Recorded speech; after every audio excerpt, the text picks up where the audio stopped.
Hello everyone, তো দীঘা শহরের first পার্টে তোমরা দেখেছিলে যে আমরা দীঘায় পৌঁছে গেছি। আর আমাদের হোটেলে চেক ইনে যেহেতু দেরি ছিল, তাই আমরা এখান থেকে এসেছিলাম উদয়পুর সি বিচে। আর সেই সময় না জোয়ার চলছিল, তাই আমরা পা ভিজেছিলাম, আমরা পুরো ভিজে গেছিলাম। আমাদের জামা কাপড় পুরো ভিজে গেছিল, তাই আমরা ওখান থেকে হোটেলে চলে এসেছিলাম। আর আমরা এই হোটেলটাতেই ছিলাম, এটার নাম ছিল জিসি ইন্টারন্যাশনাল। তো চেক ইনের টাইম হয়নি, তবুও আমাদের অবস্থা দেখে ওরা আমাদের একটা রুম দিয়ে দিল, যেহেতু রুমটা ফাঁকা ছিল।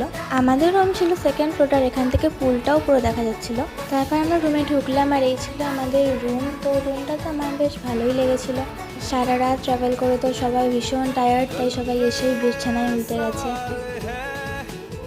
আর এই রুমের সবথেকে বেশি যেটা আমার ভালো লেগেছিল সেটা হচ্ছে এই ব্যালকনিটা। আমার অতটা টায়ার্ড লাগছিল না, কারণ আমার বিছানা টিছানা লাগায় না। আমি আস্তে আস্তে যেখানেই বসেছি সেখানেই 5-6 মিনিট ঘুমিয়ে নিয়েছি।